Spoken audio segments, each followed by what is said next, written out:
I lost a couple of television jobs trying to tell the story about TWA that exploded in midair back in 1996. It took me, I wandered around in the desert, the desert, literally. I couldn't get a job, I was blackballed. It took me 17 years to gather 6 whistleblowers, all members of the official crash investigation, to produce a documentary in which they confirmed that indeed there had been a multi-agency government cover-up of the truth about what really happened to that airplane. And it was after the documentary aired on Epic's premium cable channel in 2013 that I reached out to the Government Accountability Project. One of the whistleblowers in the film, Hank Hughes, who had been a senior National Transportation Safety Board investigator on this crash, wanted to submit to the Office of Special Counsel a whistleblower affidavit detailing his direct knowledge of how several government agencies had undermined the official crash investigation. And I was helping Hank write the affidavit. When I reached out to the Government Accountability Project, Hank and I became beneficiaries of what I call divine intervention. We found our angel in Tom, who took a lot of time and care to guide us through the process, for free, by the way, which is why right off the bat I'm urging all of you to lend as much of your support to the Government Accountability Project as you possibly can. But Tom was more than just a lawyer to us. Like many whistleblowers, Hank and I carried a lot of trauma. The trauma of being thwarted, marginalized, financially and professionally destroyed in the pursuit of truth, justice, and accountability. But we didn't want to give up either. So I can tell you from personal experience that besides being a great lawyer, Tom is a highly skilled shrink. As he did in our case, he listened patiently and often to our dark stories, endless complaints, deep fears, and ongoing problems. In his almost 40 years at the Government Accountability Project, he's accomplished a lot. He's been a leader in campaigns to pass or defend 34 major national and international whistleblower laws. He's been a whistleblower ambassador in more than a dozen nations on State Department-sponsored trips. He's authored and co-authored numerous books and articles on whistleblowing and won various awards, including the Fund for Constitutional Government's Defender of the Constitution Award. He's also been a frequent expert commentator on TV and radio talk shows. But just sit for a moment with this next achievement. And actually, the number I had before I came up here was lower, and Tom corrected me. Tom Devine has helped more than 7,000 whistleblowers since he's been with the Government Accountability Project.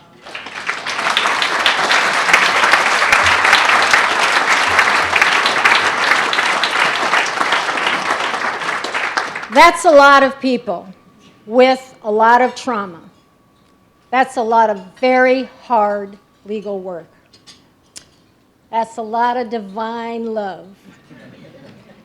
That is a man living up to his name. Ladies and gentlemen, Tom Devine.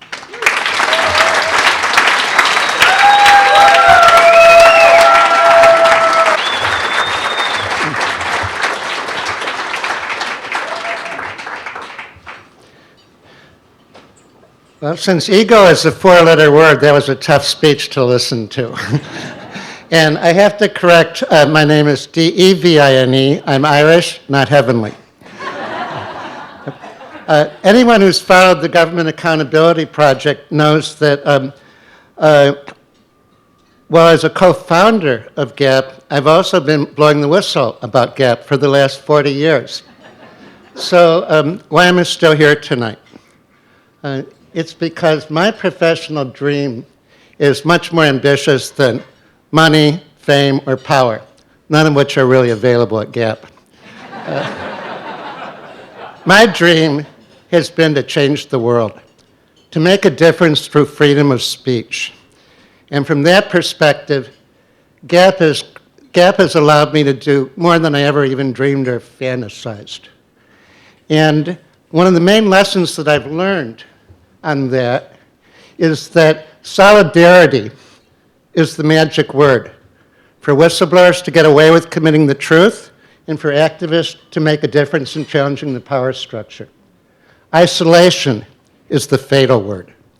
And so tonight, I'd like to give thanks to the people whose solidarity has made it possible for me to reach my dreams. And it starts with the Government Accountability Project. To a great degree, it's because of the incredible people I've been able to team up with as partners. My partners and people I've been able to have the honor of teaching and nurturing, and none better than my daughter Shanna, who kept me functional for 7 years and is now heading whistleblower rights at Public Citizen.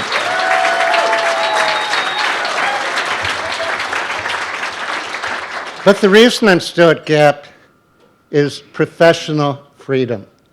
And that's the secret of the organization. In 40 years, when I've done my homework and had the evidence, no one has ever tried to censor me or said, you can't team up with this whistleblower to challenge the power structure because it would be politically incorrect, or because the risks are too great of a backlash or retaliation against GAP. Never. How many people can say that about their careers? What a gift. But all of that freedom wouldn't have meant anything if it weren't for the whistleblowers who put their lives on the line, their professional lives for those values.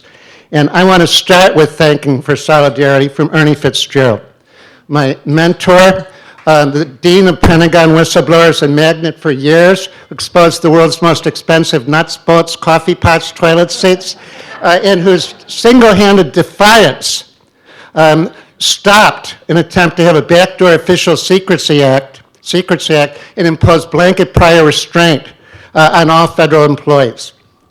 Or I'd like to express thanks to Dr. Tony Morris, the FDA scientist who was fired as insubordinate and incompetent because he correctly warned that the swine flu vaccine wouldn't help anybody, but would paralyze thousands and kill hundreds.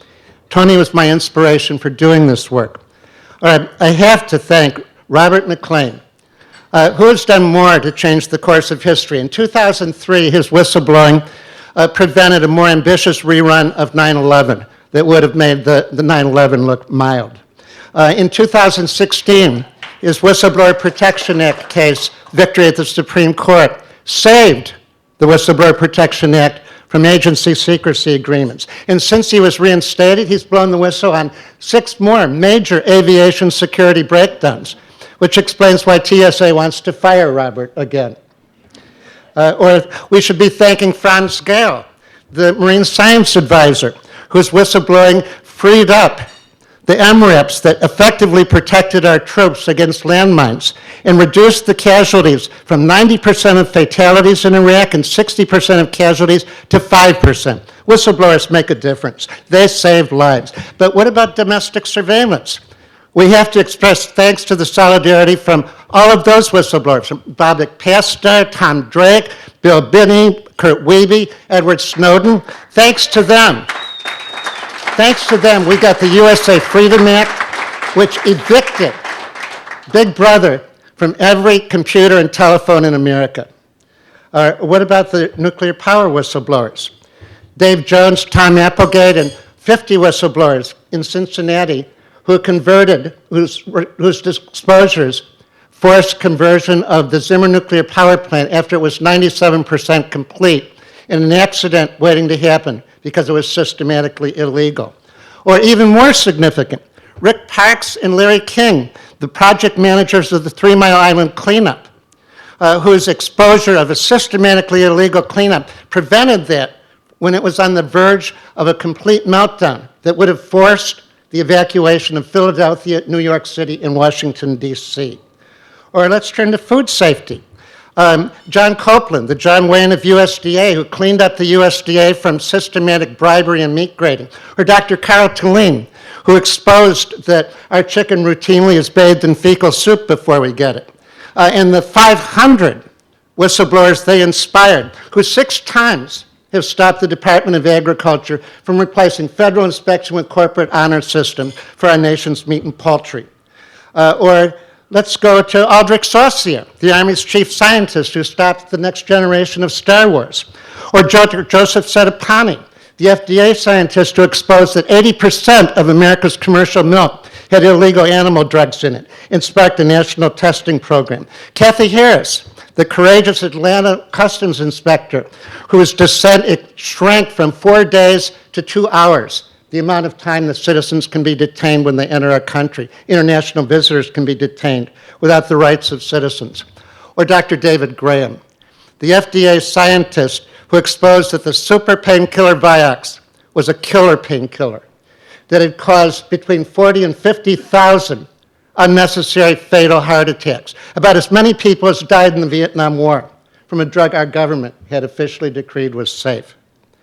I could go on and on, but I think I've made the point.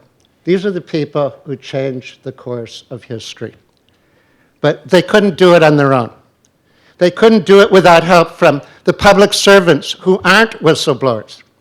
People like Elaine Kaplan, Carolyn Lerner, Henry Kerner, the effective special counsels, or some of the lawyers who work for them, like Elizabeth McMurray or Lisa Powell, work tirelessly.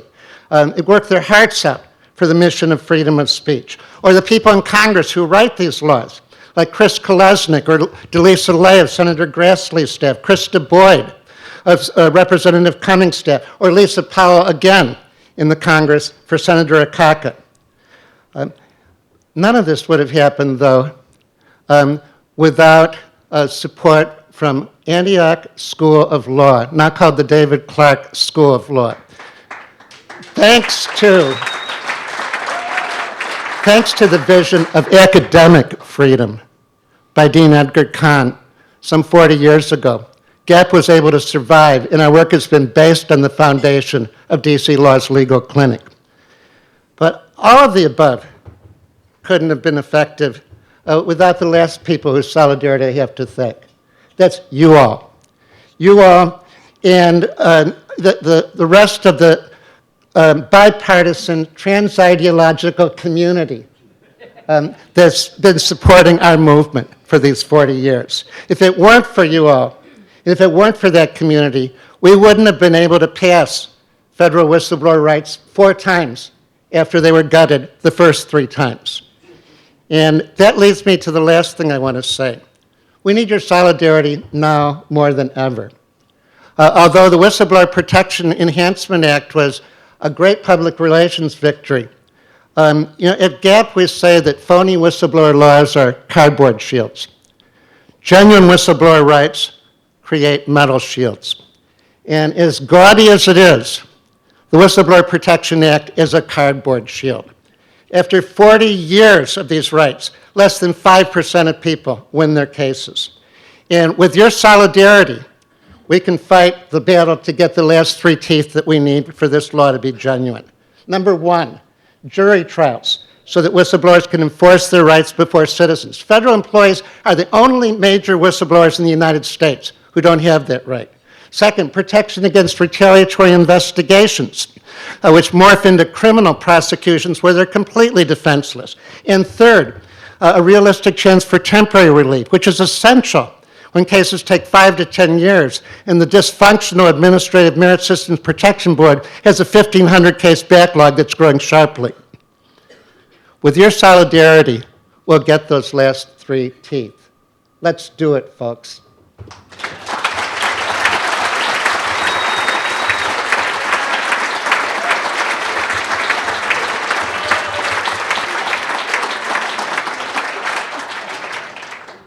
I now have something that's as great an honor as the people I've represented.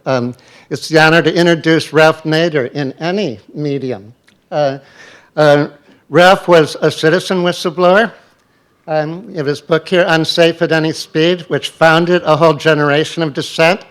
And not many folks know it, but he's also the founder of our movement for whistleblower rights. With the Conference on Professional Responsibility in 1971, Ralph started the whistleblower rights movement. So, welcome, Ralph.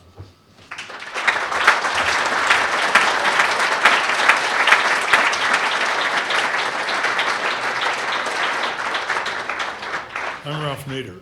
Welcome to the 40th anniversary of the Government Accountability Project. Welcome to all you guests, stalwarts, and staff of a great movement in America to help people bring their conscience to their workplace and reflect their own professional responsibilities and moral principles on matters of great seriousness for the American people. Welcome also to Robert Vaughn, who's here with his researchers. Robert Vaughn worked with us for over a year, and then he wrote this book called The Spoiled System on the Civil Service, and has been the world leader on whistleblowing research and writing, culminating in his recent book on whistleblower laws in dozens of countries all over the world. That's the kind of movement that the Government Accountability Project launched following our original conference on professional responsibility in 1971. And we wanted to change the image of whistleblower from snitch to someone who is conscientiously putting his or her occupation and profession at risk in order to defend the people.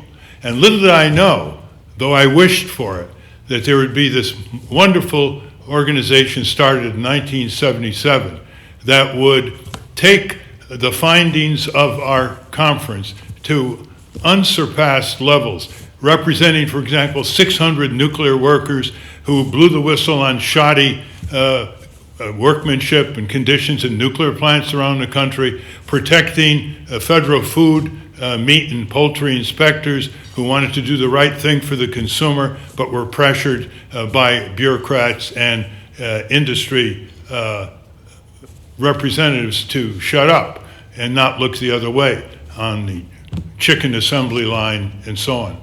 So I hope that you'll all conspire together for another 40 years, and that the young generation will realize that an inherent instrument of accountability for government, for corporations, for labor unions, for universities is to protect the right of in-house whistleblowers.